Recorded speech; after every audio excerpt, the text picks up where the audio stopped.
বাইরে আছে আর করতে গিয়ে ছাইরা দিছে তো এটা কই পেবে তুমি ছেড়ে দিছো আরে ওইদিকে যে রেস্টুরেন্ট রাখছি আইলে তাহলে পাইবে না জুতা পরেছো কেন আড়াইছিলা হ্যাঁ ও তো বাবা ওদিকে নিয়ে গেছিল আর ঠান্ডার জন্য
Andrew. I'm very excited to be your tour guide on this afternoon evening.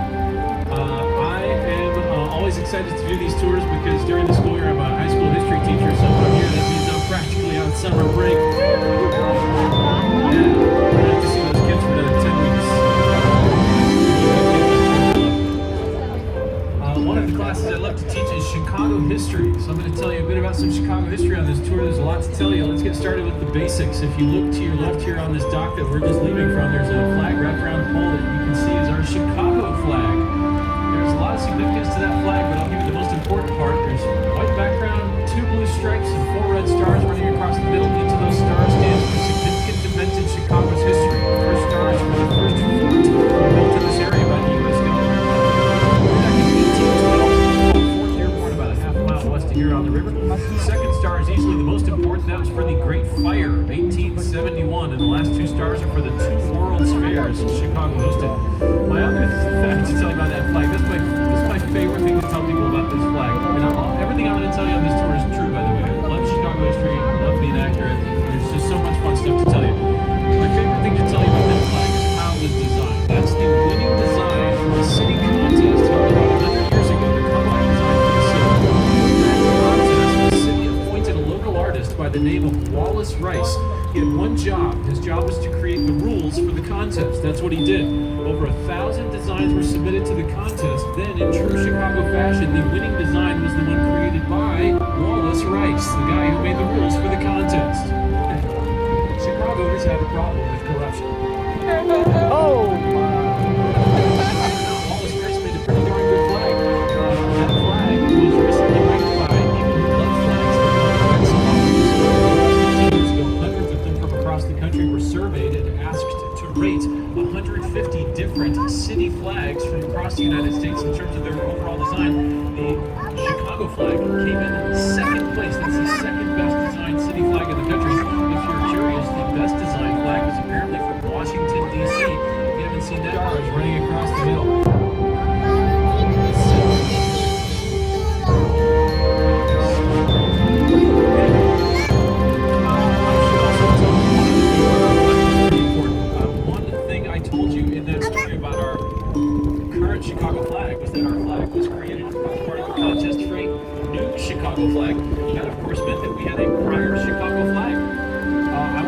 you. You will just about never hear anybody talk about or show you our original Chicago flag. It's actually quite hard to find. So I had a copy made of it, custom made. Flag made from scratch.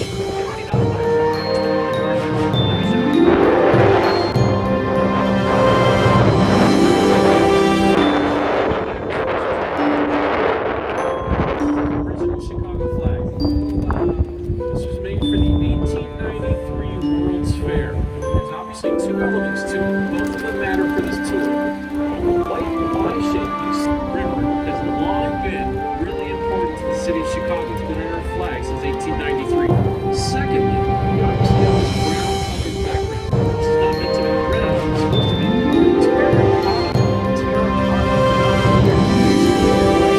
Clay was very important. Terracotta was important in buildings in the late 1800s, early 1900s for two good reasons. First of all, you may remember we had a fire here in 1871, destroyed a lot of buildings. Even buildings with metal frames got so hot that they melted and collapsed in the fire. Several ways at various times how important this river has long been for the city. I would argue that this river is the reason why just about everything that happens on the Trail City is here. This river is so awesome. To your left, you will see an annoying drunk lady, but you'll also see that there's a tall blue glass building. That tall blue glass building is our third tallest building. It just opened this year. This building is called the St. Regis. It was designed by a Chicago architect named Jeannie Gay. It's obviously got 3 towers. They all seem to wave, but we're actually looking at stacked boxes. They're not waving, those are stacked boxes that are wider or more narrow. And the most amazing feature about the building, you can spawn quite easily. You've probably noticed it already. An anomaly. It's on that tallest tower. No doubt you can spot that about 12 floors down from the top, there's a big open space. That's 2 floors thick. It's the 83rd and 84th floors. And they were supposed to be like every other floor in the building, basically, homes of residences. That was true until about halfway through construction. Halfway through the 4-year process of constructing the building, by which point I should add they had already topped out the building. Halfway through, they put a model of the building through a wind tunnel test again. You might see where I'm going with this. The test revealed that the upper floors of that tall tower were going to be swaying so much and having people who had paid a lot of money for great views up there wouldn't get to enjoy them. Why? They'd spend a lot of time staring into their toilets, if you get my drift. The building would be so wavy or so much movement, people would get nauseous. They had to resolve that, of course, so they decided to eliminate the plans for the residences on the 83rd and 84th floors and leave them just like that. That's what's called a blow-through floor, or as a guy thought it was called not too recently, a blow-through. That's very different. As a blow-through floor, exactly what it sounds like. It will remain an open space to allow the wind to blow through and reduce the sway of the tower. That cost the developers untold millions of dollars in lost residential sales. It also led to a very fun story for me. I'll never forget this. One day after I finished giving the tour, a guy got off the boat and he said to me, "Hey, I work on that building. Do you want to check it out?" I had no idea who this guy was. I thought back to all the advice my parents gave me about strangers, and I said, "Yeah." I followed this guy into the dark abandoned building. He took me up to the 83rd floor. The views were amazing. The only thing that stopped me from plummeting over the edge was a thin mesh plastic fence. It was terrifying but awesome. Even more amazing were the views I got later from the roof, which, by the way, is the highest you can be on top of any building in Chicago, unless you're on top of our tallest tower.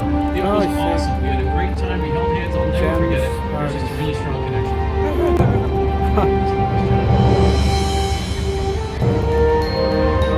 It is blinding. Looking straight ahead of us. Can you all see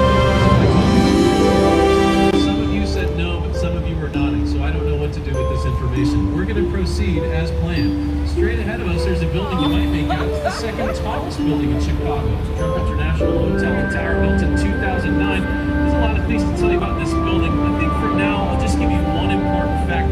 Maybe I should ask you. It was used for a famous movie. Do you guys want to hear Batman facts on the tour or no? That's one of the toughest questions I've ever asked.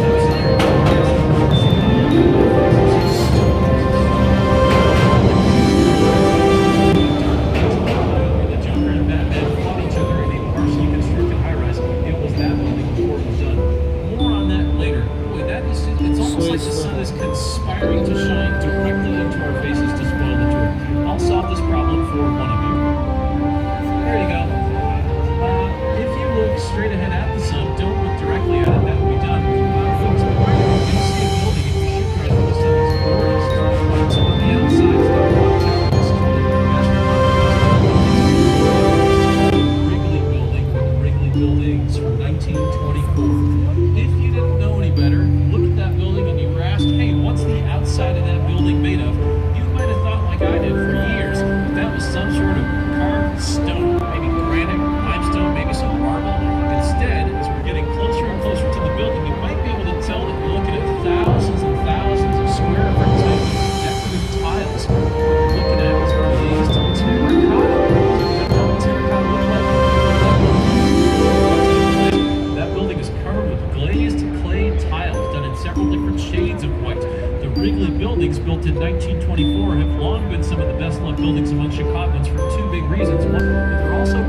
namesake. That's, of course, the Chicago-founded Wrigley Gum Company.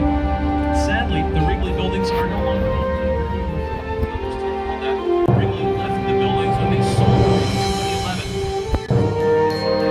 I guess when we think those two buildings together were sold in 2011. Buildings in Chicago, and they're at the very beginning of some of our most expensive shopping along the Magnificent Mile. Any guesses what those two buildings sold for in 2011? 100 million? $33 million. That's it. You would not even have been able to buy a penthouse in a New York City tower for $33 million. But that would have bought you two of the best known buildings in Chicago at that time. Prices have changed. Thankfully, they sold again 7 years later in 2018. This time for a realistic $250 million. Now, there's one other thing to mention about Trump Tower here to the right. There's setbacks at several places. Setbacks are places where the building gets more narrow. I'll point out that this is a subtle version of what's called contextualism. That's simply when a building is inspired by the surroundings. In this case, those setbacks mimic the heights of the roofs of surrounding buildings. The first setback above us is the same height as the roof of the Wrigley building. Setback above to the left is the same height as the top of that narrow antenna of the tower across the river. The final setback above the Wrigley building is the boxy structure that looks simple. It's actually an architectural masterpiece designed by a world-famous architect named Ludwig Mies van der Rohe, one of the most famous in the entire world in the 20th century. This was his last building. He spent most of his life here in Chicago, and he was so famous because he turned architecture on its head in the mid-20th century by designing or pioneering this style. It's what's generally referred to as modernism or black box modernism sometimes. Basically, this style of mid-1900s not necessarily super functional. He said buildings should be functional. In fact, he had a three-word architecture: less is more. This building's super functional for one simple reason: there's no columns on the inside of the building. So if you were to rent space in that building, you have no obstructions. You can carve out the entire floor as a big open space, make it whatever you want to make it. That building, however, is not super popular with a lot of people. Some find the design to be boring. That reflects the criticism that Mies van der Rohe received after decades of designing buildings just like that. Some architects say less is a bore. I should also add, however, that Mies van der Rohe taught architecture here in Chicago for decades. Many of his students did buildings just like that.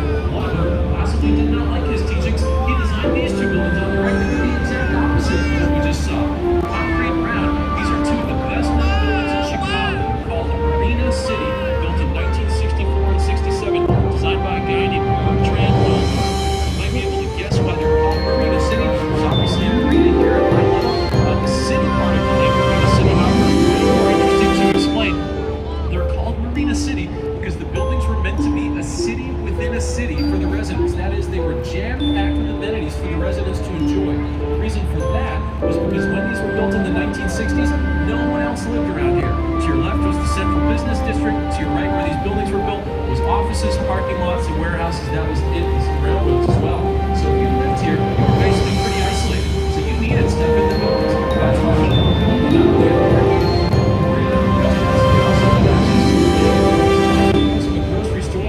a bowling alley, a health club, a swimming pool, a cocktail lounge, a barbershop, a salon, and on one of the floors they have their own ice skating rink.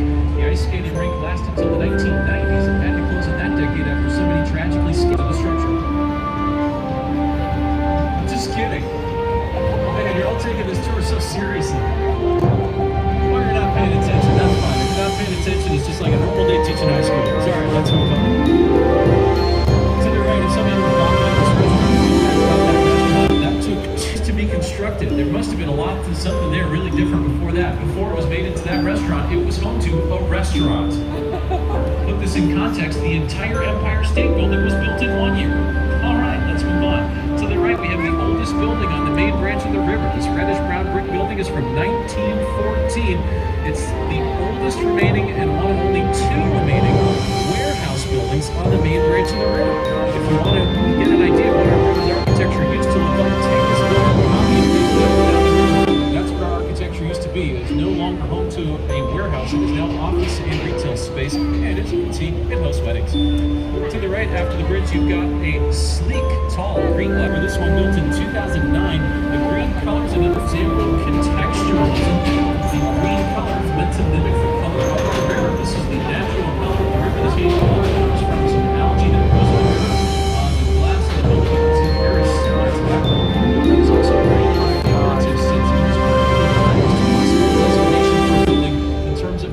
environmental friendliness. It is LEED Platinum certified, if that means anything to you. It's environmentally friendly in a couple big ways. First of all, it was built of almost all recycled materials that were locally sourced. There's a rooftop garden that mitigates rainfall, and the building has a unique system that takes in the water from the Chicago River and uses it to create cool air for the building's air conditioning. That was a very innovative process in 2009. Today, that process is illegal. Okay, this hulking mass of a building is hard to miss. It was actually the largest building in the world when it was built in 1931. It's still pretty big. It's called a Merchandise Mart, and it has 4 million square feet of space. I realize it's hard to wrap your head around how big 4 million square feet is, so maybe this will make it easier. Our tallest building, the Sears Tower, has the same square footage. So if you took the Sears Tower, smashed it down, and spread it out over 2 entire city blocks, that's what it would look like. The building is so large, it had its own facility. 15 years ago. It was originally built to be the Marshall Field Warehouse. These days, 60% of it is offices and 40% of it is showrooms for new fashions and new furnishings. If you were designing a new kitchen or bathroom and you wanted to buy a faucet, you can easily spend over $1,000 on a single faucet in that building, or you can get one from Home Depot for like $50. Probably also be stylish. Ahead of us, you may notice that we are approaching a part of the river that might look familiar. Y-shaped river system. Here's the center of that Y. We just left the main branch. North branch curves around to the right. South branch is ahead to the left. We'll be heading up the north branch to the right in just a couple minutes. While we're passing through here, I'll just generally tell you that so many buildings have been built around here in the last 10 years. There's too many for me to talk about. This area is completely different, almost entirely different than 10 years ago. But the best building around here that I have to point out is the one that's probably already grabbed many of your attention. It would be the building ahead to the left after the Lynchburg Bridge. Tell why it's so eye-catching. It's incredibly narrow at the base. That building's widest part of the base, the widest part of the base, is only 39 feet wide. That's it. That's about as wide as this boat. And yet the tower that it sits on is 725 feet tall. That gives the building an astounding height-to-width ratio. That is simply a measure of the height compared to the width of the base. That ratio is 18 to 1. That is for 18 feet. The building gets a foot wider at the base. You may not set the rest together unless you have something to compare it to, so I'll tell you that our tallest building, the Sears Tower, has a height-to-width ratio of only 6 to 1. This building is 3 times as narrow as the Sears Tower. It's amazing. There's much more to tell you about the building. We'll come back to it later as we go in that direction in about 10 minutes. So for now, I'll just add one last fact. The architects who designed the building had never played the game of Jenga. Let's move on. Entering the North Branch here, we're going to point out something that's close to us and subtle, something you wouldn't appreciate unless I had shown you our original Chicago flag. Y-shaped design on it. That was the first time anyone translated our river into a Y-shaped design. The city eventually found that design so simple and effective to convey the importance of this river that the city actually adopted that Y shape in general, and now they've added it into our public architecture as a motif representing how important the river is to the city. It's done this for decades, and if you walk around the city, look around and keep a keen eye, you might spot Y shapes here and there. Sometimes you see it on land. This building on the tour, 18-8, try and picture no windows, no balconies. Used to be all brick, all 4 sides. It was basically like a big old cooler. It was a cold storage warehouse. It was converted into residences in the 1970s, at which time they had to punch out all the balconies and remove the antiquated insulation stuck inside those thick exterior walls. You might be able to tell how thick the walls are if you look how far set back the balconies are before the windows begin inside the units. They had to remove all the insulation. It was hundreds of truckloads of horsehair and cork. To the left now, the strangest building on the tour quite easily. This was designed by an architect who loves to sail. His name is Harry Weiss. Built in 1988, these are called the Chicago River Cottages. They reflect his interest in sailing in several ways. They're triangular, they have triangular roofs, round portal windows, even private docks at the base. The most interesting fact to tell you about the buildings is that there's 4 townhomes, 4 of them, and as far as everyone knew, all 4 were still owned by the original owner. Right now, restaurant girls want to play this. Looking to go, so it's a big time. We're back for about 3 minutes with some nice view to the tour.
rail truck. It's a pickup truck that also comes on rails. Then they back it off and then they raise the bridge and then they're done and then they use the bridge like we want to. I've never seen that bridge go up and down. It's the lamest goal I have as a Chicago. You're going to have a pretty good view here in about, I would say, 20 seconds as we come back to this area where all three bridges come together.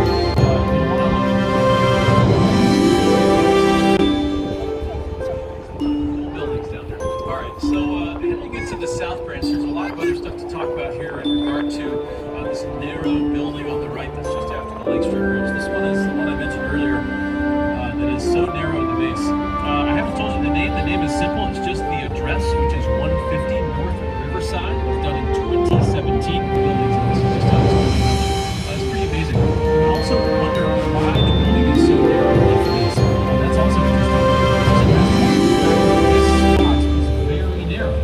There are railroad tracks on the other side of the building that meant that nobody was building on this land for decades, really ever, because there was no way to build a building here that was accessible and worth the tiny amount of space. So obviously they figured out a workaround here with this amazing design.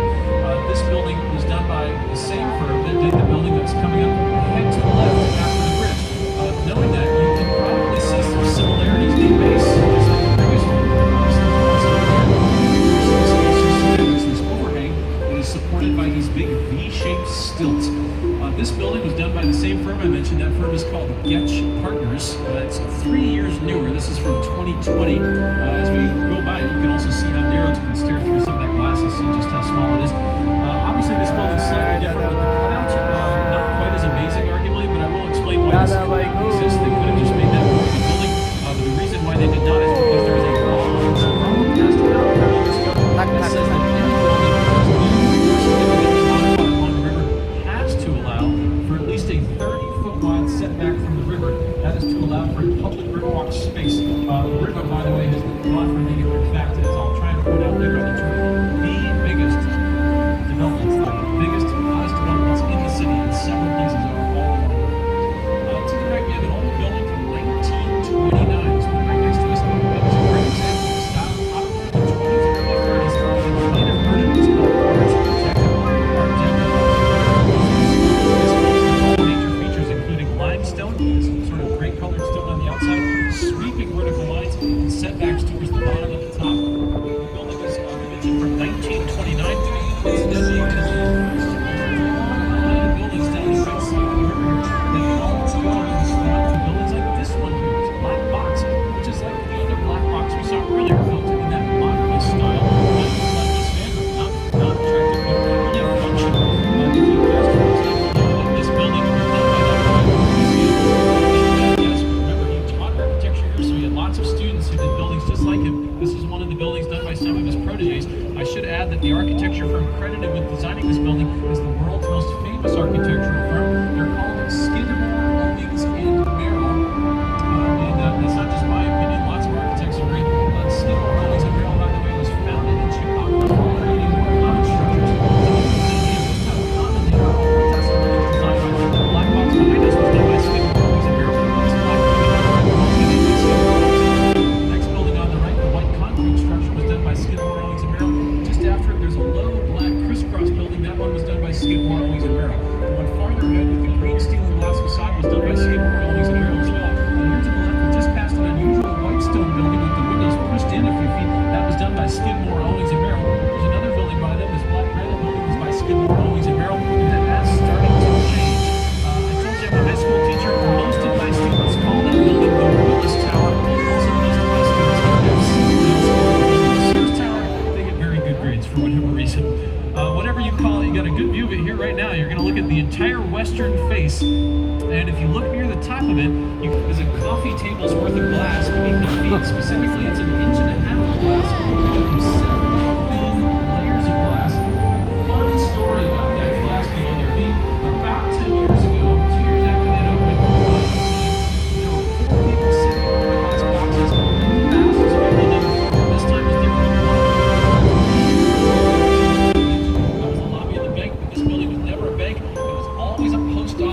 Called the Old Chicago Post Office. It was the world's largest post office from 1921 when it was built until it was shut down and then abandoned by the Postal Service in 1990.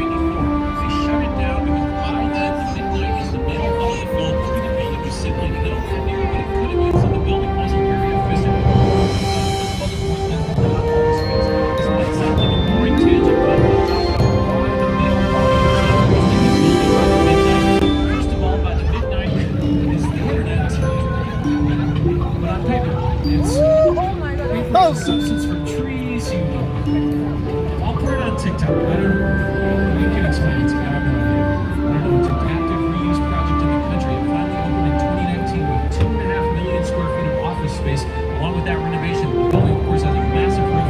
They added a 3.5-acre rooftop terrace with a garden track.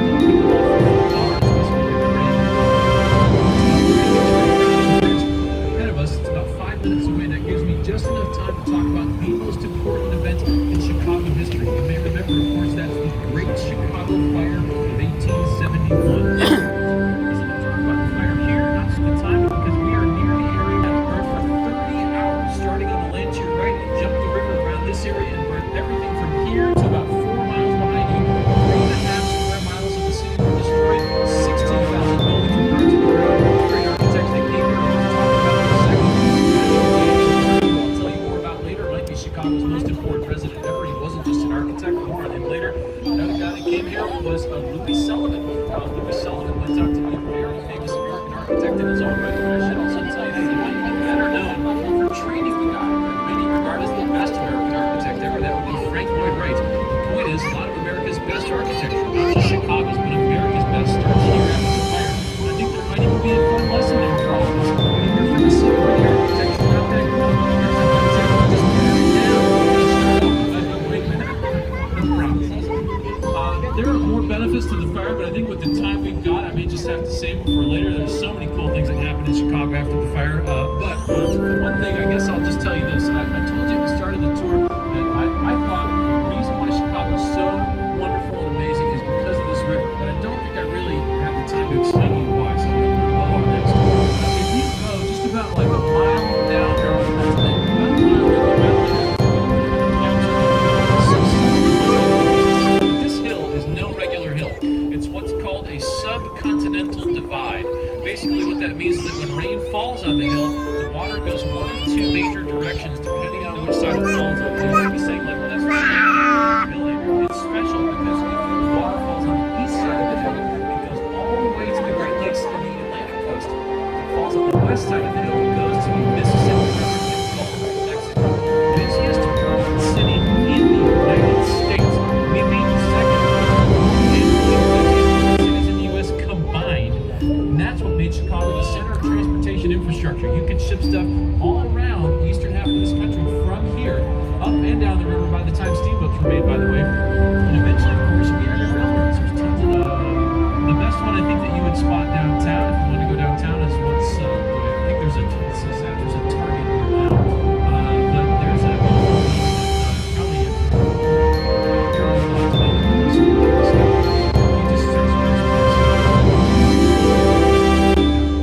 Sure, great question. Other questions? Same story about the bridges back there. So those bridges back there that are raised are, I don't know for a fact sure one is, but I've seen them go down. So I think the answer to that is no, because I have seen trains go across that. Yeah. That's a good question. Other good questions? Yes, thank you. The oldest building left after the fire is something built straight east, about a half a mile. You can eat at the Clark House. They have free tours. Any other questions? The Clark House power plant that was shut down in 2011. It is architecturally significant. It was an Art Deco power plant, and it is possibly going to get destroyed because it's on railroad property and they don't want to maintain it. All right, I'll ask a question. How are we doing?